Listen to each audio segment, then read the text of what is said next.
Okay. Okay. Well, here we are in the with Lil Red, the 1962 early Mark II Sprite. The difference between an early and a late, of course, as I've said 1,000 times before, is it's got the 948 cc motor instead of the 1098 or the 1100, and it's got drum brakes instead of disc brakes. That's basically it. A little bit of padding on the dashboard on the later one too. So while the later 62 Sprite, the later Mark II with the 1100 and the disc brakes, is arguably a better car in any sense. The early 62 was really important to me, and the reason why is because it's the car I fell in love with. I think it was 1967, 68, 69, somewhere in there. My dad purchased a 62 for a couple $100. Maybe it was $700. I don't remember. It was cheap, and it was it had the bonnet was something was wrong with it, but he used that as his autocross car. He souped it up, and we would take it. So many fun rides with him and everything. But it's the car that made me fall in love with cars. It was the car that I was climbing around in when I was a little kid, and I've always wanted one. And I got the midget, the '79 midget, which is behind this one, for free. Somebody was giving away on Facebook Marketplace, and I had no idea what year, what condition, or anything. My son just said, "Do you want a free midget?" And I said, "Yep, get the trailer."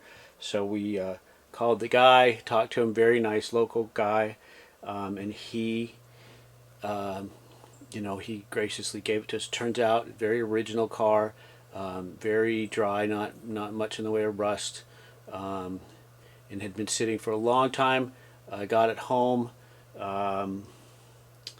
monkeyed around with it for a while. I thought, okay, well, let's see if this thing will start. And with going through the usual stuff, the thing fired off and sputtered and smoked. But once it got a little warmed up, it ran fine. So I did the radiator hoses, really not a lot to it. Didn't touch any of the hydraulics or anything, and it and I've been driving it. It's I wouldn't call it a daily driver because I don't drive it every day, but I drive it when the weather's nice, and I got a new soft top for it. But fun times. I actually found a hard top I'm going to go pick up on Thursday. Found a hard top down in Kent, Washington, so I'm going to go down there on Thursday. But why I'm out here today is because I think it's time to try to start the Bug-Eye. It's not a Bug-Eye, it's a Mark II, but to try to start Lil Red. I call the midget Carmen because it's Carmen Red, and this is Lil Red. My father passed away about 2 weeks ago, and when I was with him, his last week, I talked a lot about the Sprite, and I thought about working on it when I got home, and not necessarily to honor my dad, but it's just a connection that I have with him. And so I have been diligently working on this. My thought process on it was, I don't want to cheap out on the engine, so I definitely want to spend the time on the motor that it deserves. But I thought, I can dig into the brakes, the hydraulics, and because once this thing's running, I'm going to want to drive it. I know all that stuff should be done. It's been sitting for over 40 years. So so far, I've replaced the soft line in the rear wheel cylinders, brake shoes. That's it in the back. I haven't bled anything yet because I'm going to do the master cylinder, the front wheels, and the slave cylinder. So I have all those parts, and I've been plugging away at that. But at the same time, I've been working on the motor.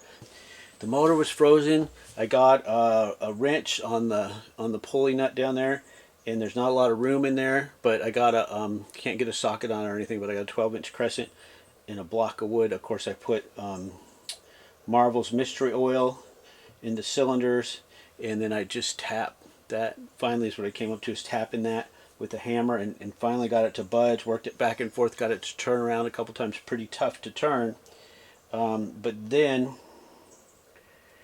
ultimately I discovered, I did buy a battery for it, and I discovered that at first I couldn't get it to start. I couldn't understand what was going on under here, but the previous owner had put in a different kind of solenoid with a button on the back. The other solenoid's still there, it's just not hooked up. I couldn't figure that out. So I had tried pulling the pull start, because the ignition comes on, you know, when you turn the key, but that didn't work. And then I'm like, oh, what is that? It's another solenoid.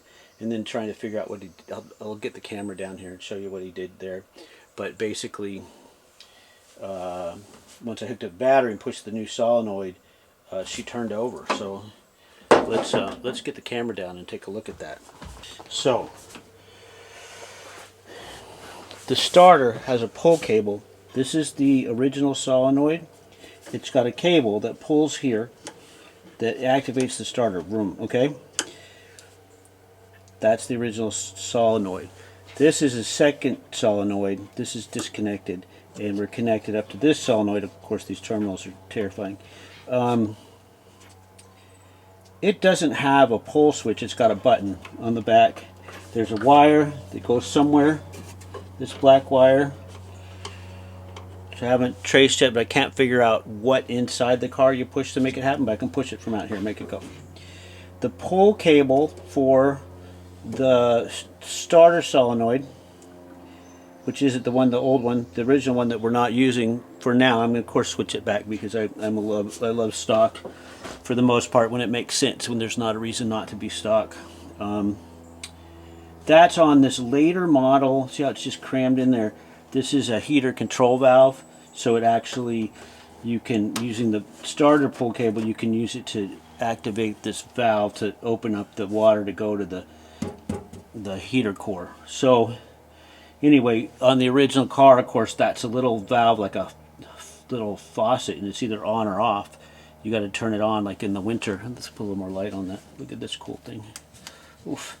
Okay, so that's the valve. So when we take that off, put the original one back on. It doesn't really fit in there right anyway. Take this off. Go back to this original solenoid if it still works. So here, this is fun. So I'm going to put the battery back on. I don't know if we can turn it over. What are we doing? So here you go, listen.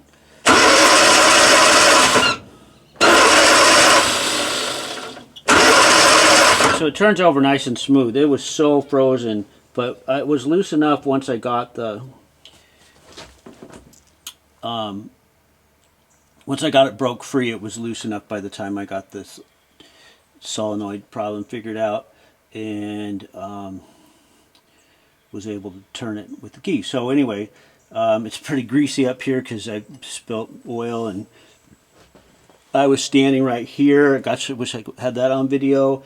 I had put a little, I thought, well, before I hit that, I want to put a little more oil in there, you know, keep them lubed up. I didn't have the spark plugs in because I didn't want compression, you know, make it easier to turn over.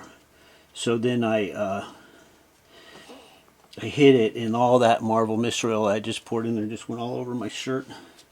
And that's why I have a Band-Aid on my hand, because of course I jerked my hand back and scratched it all up. But just tighten these by hand for now, because I want to see if it's going to fire over. So I pulled off the distributor cap.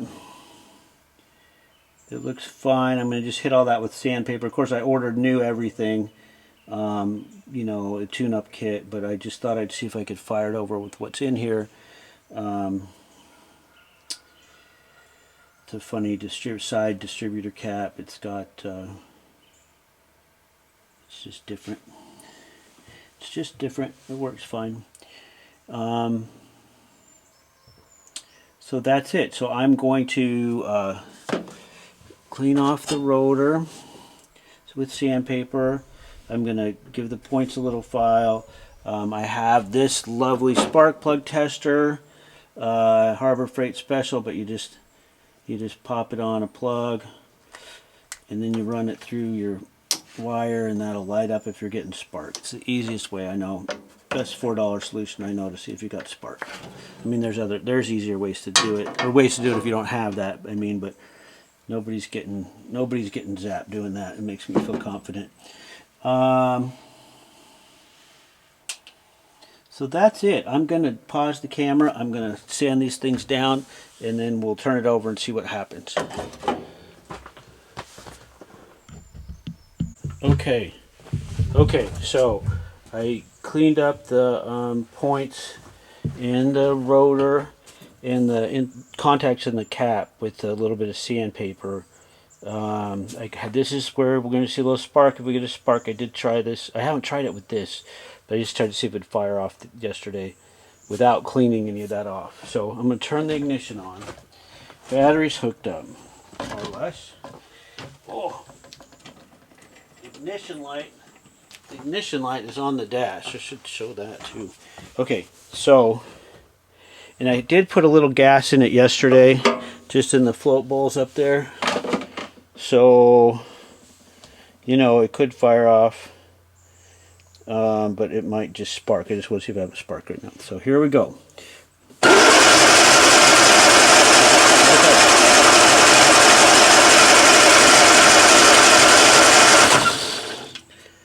Okay, we got spark. That's amazing. Okay, so we have spark. What do you spark fuel air, right? And then it's got to turn over. So that is phenomenal.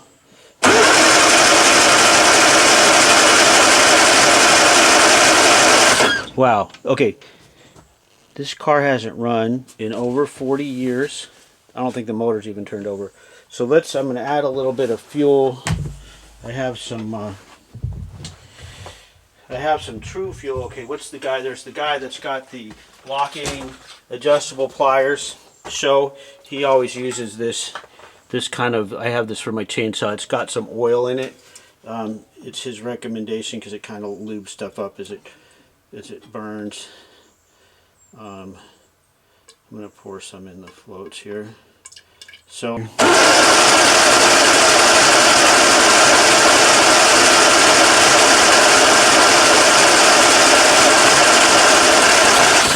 oh, did you hear that? Did you hear that?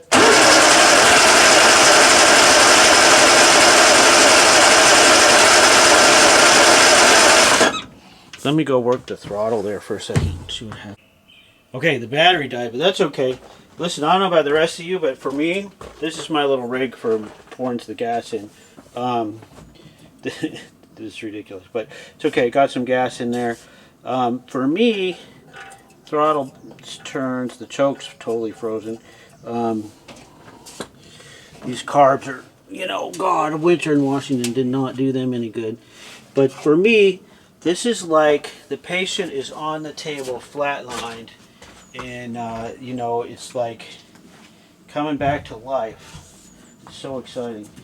You know, just that little fire that it had, you know, that was amazing. I want to tell you about my dad and Carol Kirsch. Carol Kirsch was a race car driver in the 60s, and he drove a bug-eye, and my dad was, he worked on his pit crew. He autocrossed. My mom wouldn't let him race because he had little kids, but he autocrossed, and he worked on Carol's car, and they would every weekend they would rebuild the motor not every weekend, but after every race. They raced at Laguna Seca, but after every race weekend, they'd pull that motor out and refresh it, and we'd go to Carmel Valley to, I can't remember their name, really nice people. They had a bunch of cats. I just remember all the cats. They always had kittens. And we would, you know, I think they had a swimming pool even. But we would go, my mom would take us kids, and then the moms would all kind of hang out, or the wives. There were probably a lot of wives, not so many moms in the race car circuit. But we'd all hang out in the 60s, and I just remember playing with the cats. But Dad would be in the garage with Carol and the rest of the pit crew, and they'd be working on that race car. Man, what a dream. Anyway, okay, I'm really excited here. Let's see what we can do. I'm gonna monkey the throttle.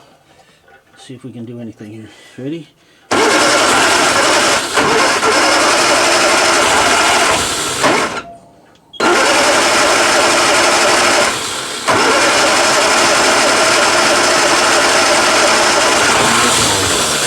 Whoa, whoa, whoa, whoa. Okay, here we go, here we go.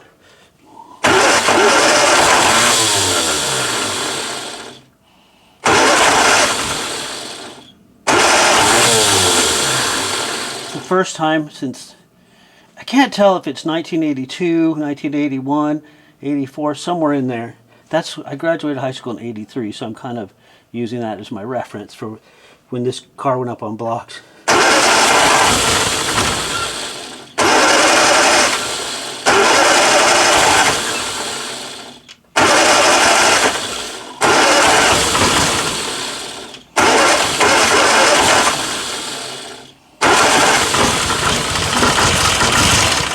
Oh, oh.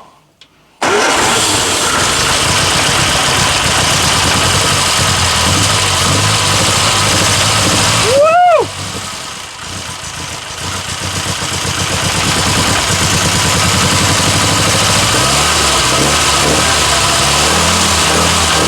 Nothing wrong with that.